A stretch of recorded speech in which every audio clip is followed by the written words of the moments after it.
There we are, and we're back. So, as I promised, really exciting presentation coming up. Next up, we've got Rahul Pawar, who's the CEO and founder of Redshift. And they are a premium gold sponsor and an email expert, BIMI ambassador, and certification partner. That's a lot of words. Rahul, how you doing, mate? You all right? I'm good. How are you, Skip? I'm very good, thank you. So I don't want to take up too much of your time, so over to you, sir. Great, thanks. And thank you everyone for taking the time to join our session and share a brief moment with me. I'd like to take a minute, if I can, to reflect on this event. So we live in a world of constant data flow, where increasingly we want to measure ourselves in business and in our personal lives by metrics and milestones that inspire us to work towards an outcome of some kind. We need data to bring us together so we can connect, reference, measure, analyze, and then plan how we move forward. Now, of course, topic of the day when it comes to email, a lot of data exists in the public domain, but it's hard to turn that raw data into insight. At Redshift, we want to help shed light on some of this data, specifically the data that is relevant to the adoption rate of the modern email technologies that are relevant for the marketer or marketing service provider. So some of you may wonder who we are, right? At Redshift, we're an email security platform that has a number of software as a service products. Our customers include many household names that rely on us to protect their email from impersonation and other related cybersecurity attacks. But more recently, we've been working with our clients' marketing departments as our solutions are foundational for enabling BIMI.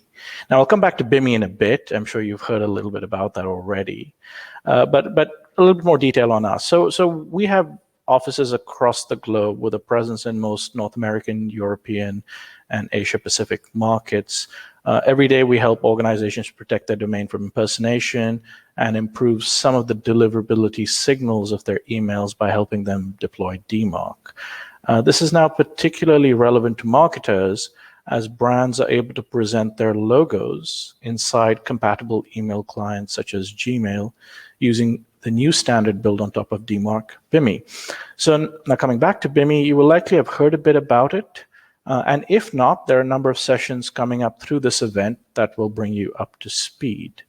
In brief, with BIMI and DMARC, you can get your verified trademarks to appear in the emails you send out from your domain, with all the benefits that come with it.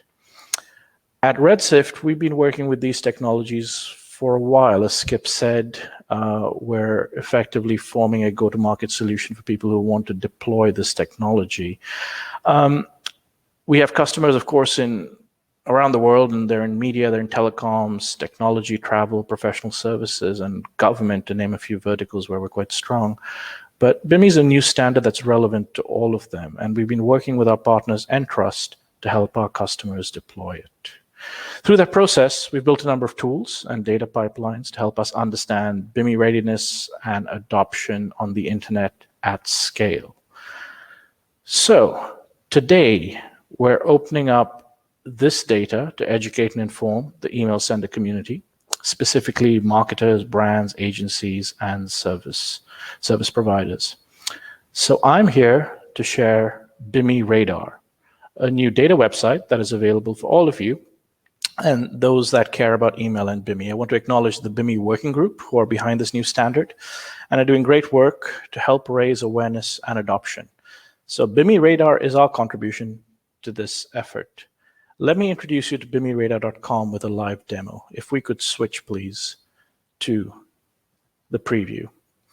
So BIMI Radar is the definitive source for adoption data on email security technologies such as DMARC and related marketing technologies such as BIMI. So we are live today on this URL, BIMIRadar.com.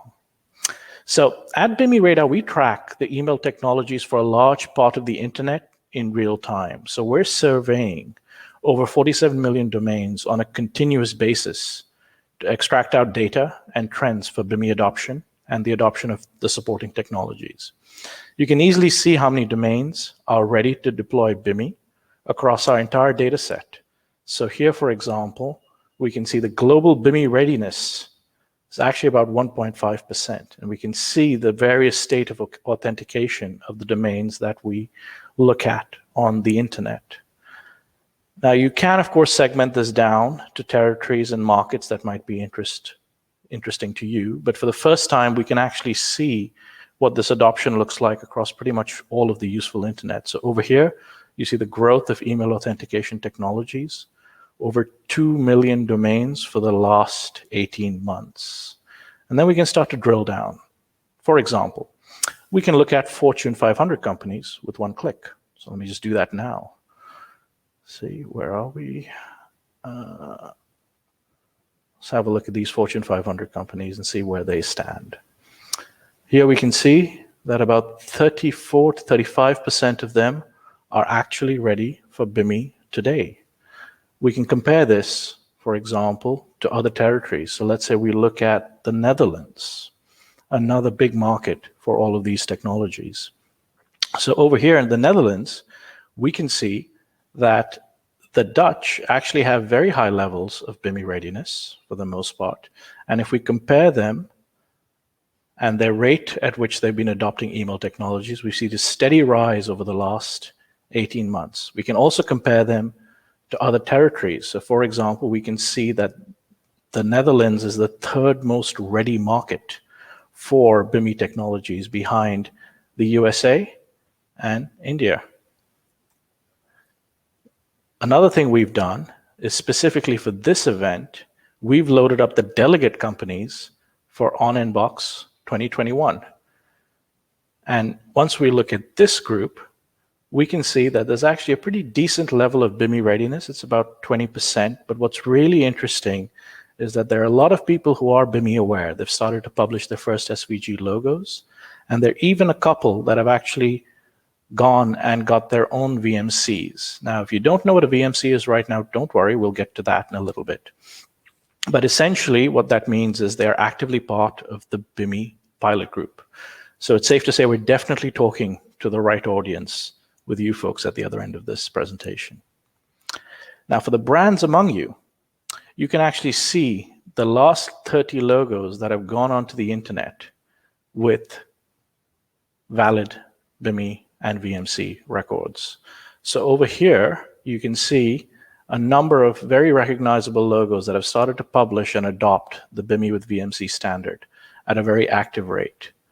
I encourage you to browse this list at your leisure, and you can see what your peer groups are actually doing with BIMI in real time. Now, of course, this data is not a static report. This is actually a live service and will continue to be live every day for the foreseeable future.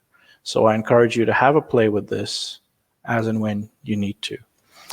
Now, we'll be covering the process of DMARC, BIMI, and VMC in a later session for those among you who are interested in these technologies and how to adopt them, how to get them for your own brand or for your own customers. But for now, this gives you a view of the entire universe of the internet. So a few things you should know. The site is a contribution that we as Redshift are making to you, the email community. Our interest is to support education, awareness, and evangelize the best practices for email authentication and the benefits that come with it. Our data is open, and you're welcome to use it. If you want to publish derived works, that should be possible. Just contact us ahead of time. We welcome feedback on how we can continue to help support you all in the way you are working and what you're doing to raise the bar on email practices in general. So I wanted to keep it brief so we could get to some questions perhaps, but in conclusion, we're very excited to unveil this new resource. Thank you for taking the time to view BIMI Radar, the definitive source for DMARC and BIMI data on the internet. We encourage you to bookmark the page and share it with like-minded professionals. We can also arrange times to review the data if you want to come to our virtual booth.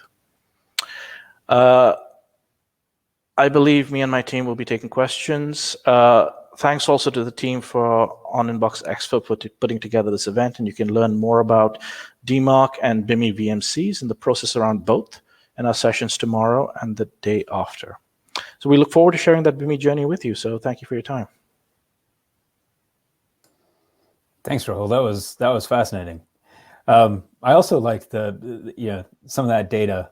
One of the things, so you and I don't know each other very well, but you wouldn't guess in the accent, but I've lived in the UK for 20 years. So I feel like I can comment a bit about both sides of the Atlantic. So I always love it when some country other than the US is, has better stats, right? It's primed for something, because we spend so much time thinking about how the US is so far ahead of us. I guess so we've heard a lot about BIMI throughout today, and as you said, we'll hear more about it throughout the next couple of days. But as I'm going to take a step away from being an email marketer for a second, and I'm going to take a step into being a CMO, which is what I do. I'm a fractional CMO.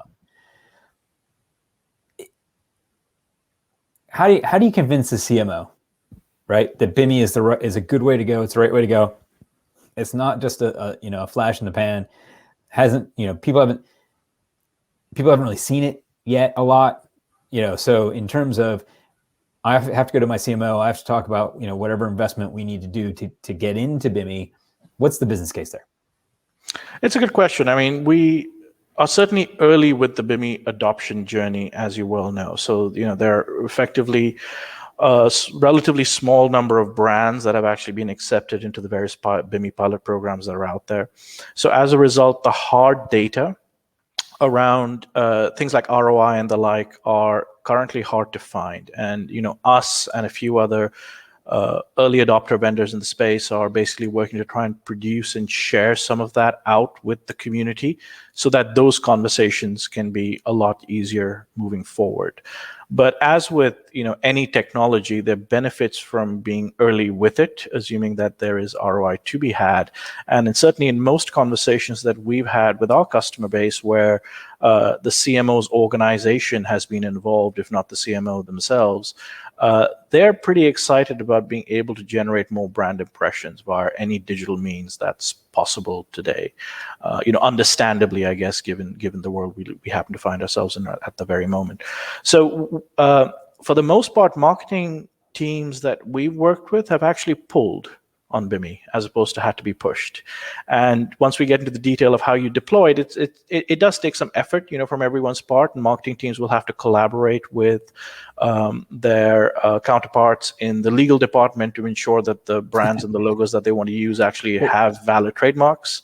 They love that. I'm sure it's like a gift, isn't it? But it is something that we have to do to make sure that BIMI can't be abused, which is something that is not in the interest, of course, any participant in the ecosystem. And they've got to interact to some extent with IT to make sure that the way they deploy BIMI is actually compliant with the spec. But that's where we help. That's where we can try and make these things a lot simpler than it might otherwise be. I love that. You've just taken every marketer that's listening, they've just gone, oh, because you in one answer you said, oh, you have to talk to legal and IT. Marketing's two favorite groups of people. Indeed, we're cognizant to it, but I think we're pleased to say that at least a lot of the businesses that we work with to actually get BIMI out, either in the pilot or in the general availability that's coming soon, that process, once you come with the right set of information and the right set of asks, the right data and the right tooling, has been a relatively straightforward, dare I say it, straightforward conversation. Cool. Now, it might be too early, because I know obviously we've just been in the pilot phase, but one of the things in my mind, the BIMI, one of the things it's going to be a game changer for me is you now start to associate a logo, a trademark, and the keywords in the subject line. So it'll become even more important that your email team and your search team understand what the keyword strategy is, so they can collaborate on that.